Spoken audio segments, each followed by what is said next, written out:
गुरु गोविंद दऊ खड़े काके लागू पाए। बलिहारी गुरु आपने गोविंद दियो बताए। गुरु और गोविंद यानी कि ईश्वर दोनों ही मेरे सामने हो तो मैं पहले किसे नमन करूं। ऐसे में संत कबीर गुरु की ओर झुकते हैं और कहते हैं कि गुरु की कृपा है कि गोविंद की पहचान संभव हो सकी, गोविंद से मिलना संभव हो सका। आपको क्या लगता है? कभी कभी मुझे तो लगता है गुरु गोविंद दो खड़े काके लागू पाए, बलिहारी गोविंद अपने गुरु दियो बनाए। यानी यदि वास्तव में ही गुरु गोविंद दोनों खड़े हों तो मैं गोविंद की स्तुति करूं कि उन्होंने हमें मार्ग दिखलाने के लिए एक गुरु का सृजन किया। और आप जैसे भी देखें, गुरु की महत्ता अपरंपार ही है।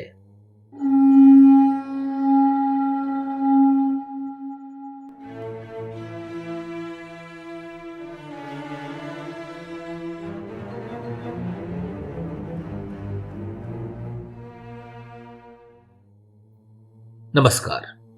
महाभारत एक खोज किस महायज्ञ में मैं विवेक दत्त मिश्र, इस यज्ञ का प्रधान पुरोहित, एक बार फिर से आपका अभिवादन करता हूं।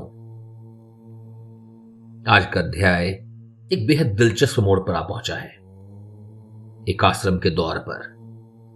और यहां हम मिलेंगे इतिहास के सबसे प्रसिद्ध गुरु से और उनके सबसे प्रिय शिष्य से, महाभारत के उस महानायक से जो गुरु और गोविंद दोनों का ही चहेता था, उस नर से जिसको नारायण के साथ नमन कर महाभारत की कथा का आरंभ होता है, पांडुपुत्र पार्थ अर्जुन से। और इसी स्थान पर आपको परिचय मिलेगा उन सभी कौरवों का जिनके काल में कुरुक्षेत्र का महान युद्ध हुआ। सिर्फ कौरव ही नहीं, वर्ण अनेक अन्य महत्वपूर्ण किरदारों का भी इस महागाथा के अविभाज्य अंग हैं। तो आइए चलते हैं उस कुएं की ओर जहां कुरु कुमारों की गेंद गिर गई है और उसे निकालने की उनकी सारी बचकानी प्रयासें विफल रही हैं। भरतवंशी, क्या यही है तुम सबका सम्मिलित पराक्रम जो कर न सके मिलकर एक गेंद का नियंत्रण, न रोक सके गिरने से, न निकाल सके जलाशय से? धिक्कार कौरवों, कैसे करोगे रक्षा राज्य के? सामर्थ्य तो देखो, सूखे सरकंडे भी कर्तव्य करते, मंत्र ज्ञान हो तो भी है गेंद निकाल सकते। छोटे छोटे सरकंडे मिलकर विशाल भाल बनाएंगे, अनेक एक बनकर गेंद को भी मुक्त कराएंगे। और सभी को चंभित करते हुए वो ब्राह्मण पहले सरकंडे को गेंद पर फेंकते हैं जो गेंद पर चिपक जाता है। फिर वो दूसरा सरकंडा फेंकते हैं जो पहले के ऊपर चिपक जाता है, और फिर एक और गेंद बाहर। कुरु कुमार ऐसे कर्तव्य को देखकर चकित थे। युधिष्ठिर ने कहा, हे ब्राह्मण श्रेष्ठ, अब कर्तव्य में अद्भुत पाता हूं। क्या चमत्कार किया आपने, कुछ समझ ना पाता हूं। परिचय दे देव, आपके तप के समक्ष शीश नवाता हूं। आपके इस अद्भुत ज्ञान को मैं भी ललचाता हूं। मेरा परिचय तुम्हें देंगे भीष्म बलशाली। जा कह सुना उन्हें जो कुछ देखा तूने यहां भी। वीर और वीरता के पारखी एकमात्र है वही, पत्थर और हीरा का अंतर समझ सके केवल जौहरी। और भीष्म वास्तव में ही उन्हें पहचान तत्काल उनके सत्कार के लिए उनके पास पहुंचे। हे भारद्वाज पुत्र अंगिरस शिष्य महान, हे भारद्वाज पुत्र अंगिरस शिष्य महान, हे धनुर्धर द्रोण, हस्तिनापुर आकर बढ़ाया आपने हमारा सम्मान। हे ब्राह्मण श्रेष्ठ, जो भी हो अभिष्ट आप बस आदेश करें, क्या करे हस्तिनापुर कि आप संतोष धरे। अभिनंदन अभिनंदन परशुराम शिष्य गंगा नंदन, संपूर्ण आर्यवर्त घूमाया करने अपना मनोरथ पूर्ण। चाह नहीं धन वैभव की मुझे सताती है, एक योग्य शिष्य की खोज मुझे भटकाती है। हे भीष्म, चाह ऐसे सर्वश्रेष्ठ शिष्य की मुझे ललचाती है। सामर्थ्य मेरा सिद्ध करे वैसी पौरुष नहीं कहीं दिख पाती है। क्या हस्तिनापुर कर सकता है ऐसा कोई शिष्य प्रस्तुत, पा मेरा ज्ञान समग्र कर सके मेरा सामर्थ्य प्रस्तुत। कोई ऐसा जो वचन दे करेगा मेरा मनोरथ पूर्ण, वही होगा दक्षिणा, अन्यथा रह जाएगा शिक्षा पूर्ण। सभी राजकुमार को सोच सकुचाते थे, कैसे अंधा वचन दें कुछ समझ ना पाते थे। बस एक अर्जुन को संशय न सताता था, गुरु की आज्ञा पालन का वचन उसी पर उठाता था। और इस प्रकार स्थापित हुआ गुरु द्रोण का वो आश्रम, यहां से आर्यवर्त का भाग्य बदलने वाला था। पांडुपुत्रों ने आज्ञा पालन का वचन दिया, भीष्म ने आश्रम के लिए धन धान्य दिए और शिक्षा आरंभ हुई। द्रोण के गुरुकुल का संदर्भ आदि पर्व के संभव उपपर्व के अलावा अरण्यक यानी कि वन पर्व और फिर शांति पर्व में भी मिलता है। यानी कि एक बड़ा भाग भागाथा के बीच में और अंत के पास भी सुनाया जाता है। पर मैं आपको सभी संदर्भ को कालक्रम यानी कि क्रोनोलॉजिकल ऑर्डर में सुना रहा हूं, जैसा वो घटित हुआ। गुरु द्रोण के आश्रम में न सिर्फ गुरु कुमार ही शिक्षा ग्रहण करते हैं, अपितु आर्यवर्त के कोने कोने से शिष्य वहां आते हैं, जैसे कि वृषणवंशी, अंधक, और यहां एक नाम का विशेष रूप से उल्लेख है, सूतपुत्र राधे कर्ण। पर कर्ण द्रोण की कथा फिर कभी। अभी चर्चा करते हैं उन कारणों पर जिससे अर्जुन द्रोण का सबसे प्रिय शिष्य बन पाया। पहले यह समझना महत्वपूर्ण होगा कि द्रोण के पास अर्जुन को अपना सर्वश्रेष्ठ शिष्य बनाने की कोई विशेष स्वार्थपूर्ण वजह नहीं थी। वो ना तो ज्येष्ठ पांडुपुत्र ही था और ना ही कुरुपुत्र, और न राज्य के उत्तराधिकार की प्रतिस्पर्धा में ही था। यदि स्वार्थ होता तो द्रोणाचार्य युधिष्ठिर को चुनते या फिर दुर्योधन को। पहले दिन तो सभी शिष्य एक समान ही होते हैं। फिर ऐसा क्या हुआ कि द्रोण अर्जुन की ओर खींचते चले गए। सत्य तो यह है कि द्रोण किसी और को ही सर्वश्रेष्ठ बनाने की कामना रखते थे, अपने पुत्र अश्वत्थामा को, और उन्होंने एक सुनियोजित तरीके से अर्जुन की क्षमताओं को प्रतिपादित करने का प्रयत्न भी किया था। इस विषय में दो अति रोचक घटना का वर्णन है। पहले का वर्णन नीलकंठ में तो है, परंतु भंडारकर के क्रिटिकल एडिशन में नहीं है, इसलिए इसे पूर्णतः प्रमाणिक नहीं कहा जा सकता। पर इससे संदर्भ को कोई नुकसान नहीं पहुंचता, इसलिए आपको सुना ही देता हूं। वर्णित है कि द्रोण अपने पुत्र को अन्य शिष्यों से अधिक सिखाने के लिए एक युक्ति करते हैं। अपने सभी शिष्यों को जब पानी भरने के लिए भेजते हैं तो उन्हें पतली मुंह वाले घड़े दिए जाते हैं, जबकि अपने पुत्र को चौड़ी मुंह वाला।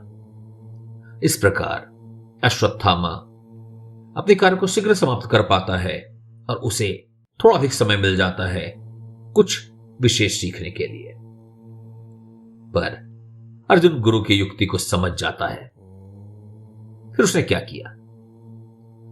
गुरु से शिकायत, गुरु की शिकायत, गुरु पर पक्षपात का आरोप नहीं, वो अर्जुन था।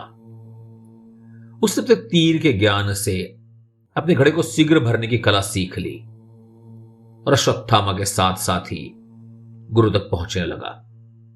अब न चाहते हुए भी गुरु को अर्जुन को भी उस विशेष शिक्षा सत्र में शामिल करना ही पड़ा।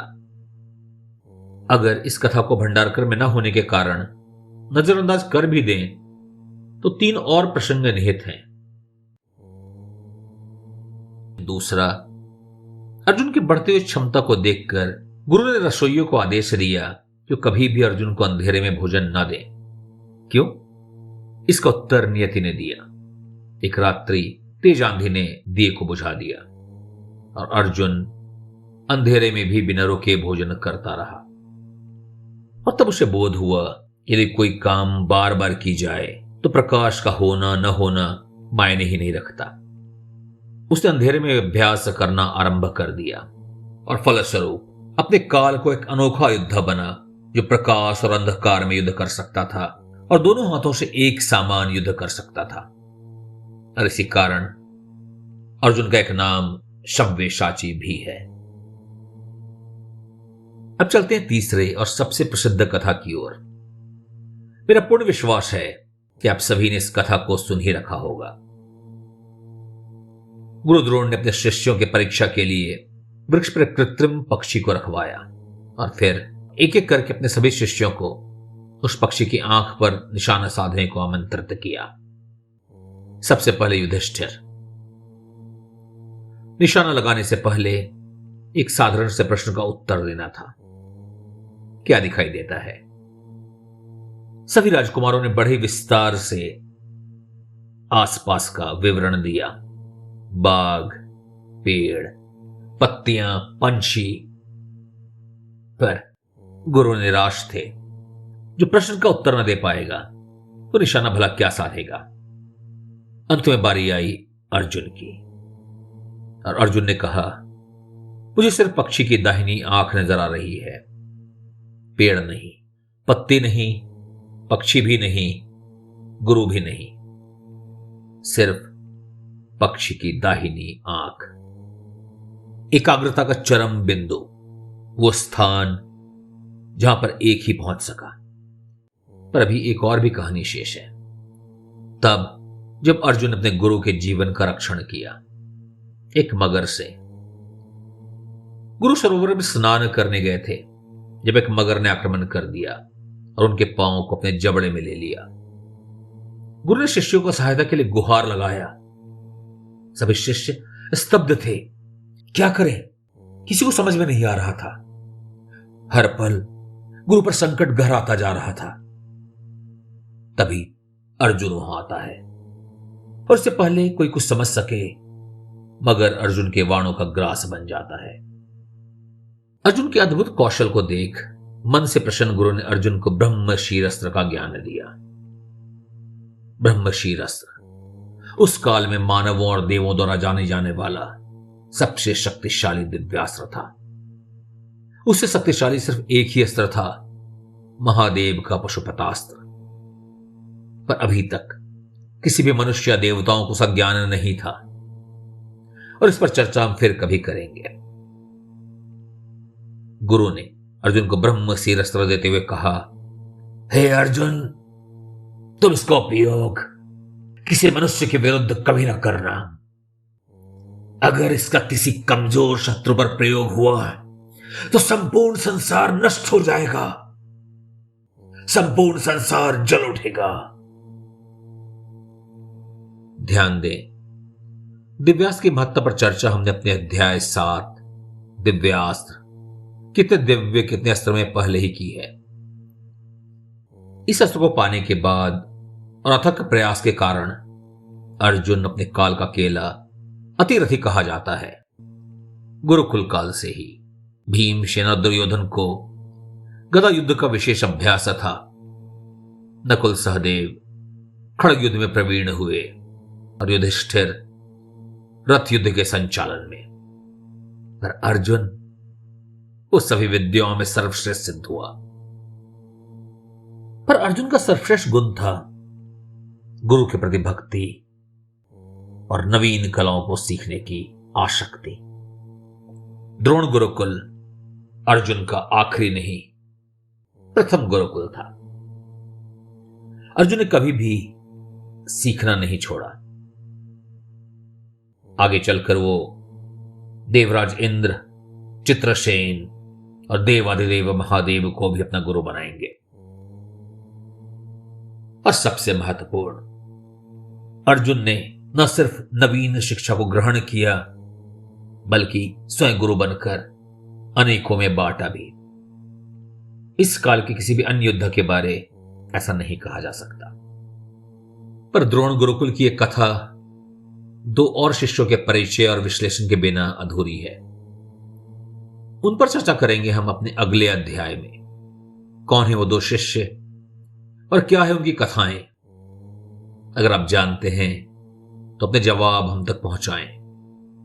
यदि आपको आज के अध्याय के विषय में कुछ प्रश्न हो तो वो भी हम तक पहुंचाएं। आपके प्रश्न, आपके सुझाव, आपके शब्द, आपकी आवाज, और मेरा पता है vivek.vnc.in/m, M फॉर महाभारत। तो जुड़े रहें, जोड़ते रहें, सुनते रहें, सुनाते रहें। खोज का सिलसिला न रुके। धर्म की अनुभूति, ज्ञान, अनुसंधान, श्रुति स्मृति परंपरा, आप, मैं और महाभारत।